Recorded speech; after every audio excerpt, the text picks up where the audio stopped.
ഉൽപ്പത്തി അധ്യായം 22.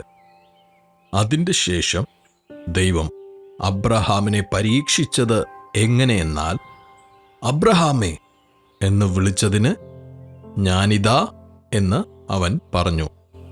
അപ്പോൾ അവൻ, നിന്റെ മകനെ, നീ സ്നേഹിക്കുന്ന നിന്റെ ഏകജാതനായ ഇസ്ഹാക്കിനെ തന്നെ കൂട്ടിക്കൊണ്ട് മോറിയാദേശത്തു ചെന്ന് അവിടെ ഞാൻ നിന്നോട് കൽപ്പിക്കുന്ന ഒരു മലയിൽ അവനെ ഹോമയാഗം കഴിക്ക എന്ന് അരുളി ചെയ്തു.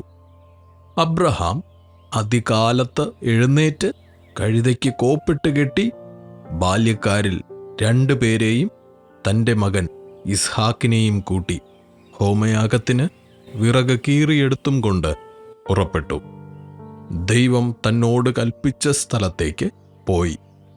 3-ാം ദിവസം അബ്രഹാം നോക്കി ദൂരത്ത് നിന്ന് ആ സ്ഥലം കണ്ടു. അബ്രഹാം ബാല്യക്കാരോട്, നിങ്ങൾ കഴുതയുമായി ഇവിടെ ഇരിപ്പിൻ, ഞാനും ബാലനും അവിടത്തോളം ചെന്ന് ആരാധന കഴിച്ച് മടങ്ങിവരാം എന്ന് പറഞ്ഞു. അബ്രഹാം ഹോമയാഗത്തിനുള്ള വിറകെടുത്ത് തൻ്റെ മകനായ ഇസ്ഹാക്കിൻ്റെ ചുമലിൽ വച്ചു. തീയും കത്തിയും താനെടുത്തു. ഇരുവരും ഒന്നിച്ച് നടന്നു. അപ്പോൾ ഇസ്ഹാക്ക് തൻ്റെ അപ്പനായ അബ്രഹാമിനോട് അപ്പാ എന്ന് പറഞ്ഞതിന് അവൻ, എന്താകുന്നു മകനെ എന്ന് പറഞ്ഞു.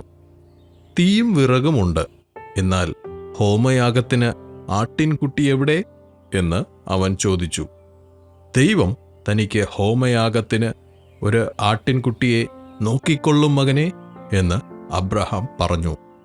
അങ്ങനെ അവർ ഇരുവരും ഒന്നിച്ചു നടന്നു. ദൈവം കൽപ്പിച്ചിരുന്ന സ്ഥലത്ത് അവർ എത്തി. അബ്രഹാം ഒരു യാഗപീഠം പണിതു, വിറക് അടുക്കി, തൻ്റെ മകൻ ഇസ്ഹാക്കിനെ കെട്ടി യാഗപീഠത്തിന്മേൽ വിറകിന്മീതെ കിടത്തി. പിന്നെ അബ്രഹാം കൈ നീട്ടി തൻ്റെ മകനെ അറുക്കേണ്ടതിന് കത്തിയെടുത്തു. ഉടനെ യഹോവയുടെ ദൂതൻ ആകാശത്തു നിന്ന്, അബ്രഹാമേ, അബ്രഹാമേ എന്ന് വിളിച്ചു. ഞാനിതാ എന്ന് അവൻ പറഞ്ഞു. ബാലന്റെ മേൽ കൈവയ്ക്കരുത്, അവനോടൊന്നും ചെയ്യരുത്. നിന്റെ ഏകജാതനായ മകനെ തരുവാൻ നീ മടിക്കായിക കൊണ്ട് നീ ദൈവത്തെ ഭയപ്പെടുന്നു എന്ന് ഞാനിപ്പോൾ അറിയുന്നു എന്ന് അവൻ അരുളി ചെയ്തു. അബ്രഹാം തലപൊക്കി നോക്കിയപ്പോൾ പിമ്പുറത്ത് ഒരു ആട്ടുകൊറ്റൻ കൊമ്പ് കാട്ടിൽ പിടിപെട്ട് കിടക്കുന്നത് കണ്ടു. അബ്രഹാം ചെന്ന് ആട്ടുകൊറ്റനെ പിടിച്ച് തൻ്റെ മകനു പകരം ഹോമയാഗം കഴിച്ചു. അബ്രഹാം ആ സ്ഥലത്തിന് യഹോവ ഇരെ എന്ന് പേരിട്ടു. യഹോവയുടെ പർവ്വതത്തിൽ അവൻ പ്രത്യക്ഷനാകും എന്ന് ഇന്നുവരെയും പറഞ്ഞുവരുന്നു. യഹോവയുടെ ദൂതൻ 2-മതും ആകാശത്ത് നിന്ന് അബ്രഹാമിനോട് വിളിച്ച് അരുളി ചെയ്തത്, നീ ഈ കാര്യം ചെയ്തു. നിന്റെ ഏകജാതനായ മകനെ തരുവാൻ മടിക്കായിക കൊണ്ട് ഞാൻ നിന്നെ ഐശ്വര്യമായി അനുഗ്രഹിക്കും. നിന്റെ സന്തതിയെ ആകാശത്തിലെ നക്ഷത്രങ്ങൾ പോലെയും കടൽക്കരയിലെ മണൽ പോലെയും അത്യന്തം വർദ്ധിപ്പിക്കും. നിന്റെ സന്തതി ശത്രുക്കളുടെ പട്ടണങ്ങളെ കൈവശമാക്കും.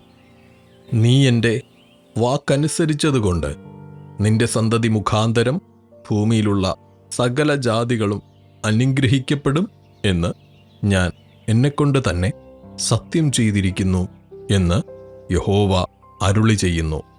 പിന്നെ അബ്രഹാം ബാല്യക്കാരുടെ അടുക്കൽ മടങ്ങി വന്നു. അവർ ഒന്നിച്ചു പുറപ്പെട്ട് ബേർഷേബയിലേക്ക് പോന്നു. അബ്രഹാം ബേർഷേബയിൽ പാർത്തു. അനന്തരം മിൽക്കായും തൻ്റെ സഹോദരനായ നാഹോരിന് മക്കളെ പ്രസവിച്ചിരിക്കുന്നു എന്ന് അബ്രഹാമിന് വർത്തമാനം കിട്ടി. അവർ ആരെന്നാൽ, ആദ്യജാതൻ ഊസ്, അവൻ്റെ അനുജൻ ബൂസ്, അരാമിൻ്റെ പിതാവായ കെമൂവേൽ, കേശത്, ഹസോ, പിൽദാഷ്, ഇദലാഫ്, ബഥൂവേൽ. ബഥൂവേൽ റിബെക്കായെ ജനിപ്പിച്ചു. ഈ 8 പേരെ മിൽക്ക അബ്രഹാമിൻ്റെ സഹോദരനായ നാഹോരിന് പ്രസവിച്ചു. അവൻ്റെ വെപ്പാട്ടി രയൂമ എന്നവളും തേബഹ്, ഗഹാം, തഹശ്, മാഖ എന്നിവരെ പ്രസവിച്ചു.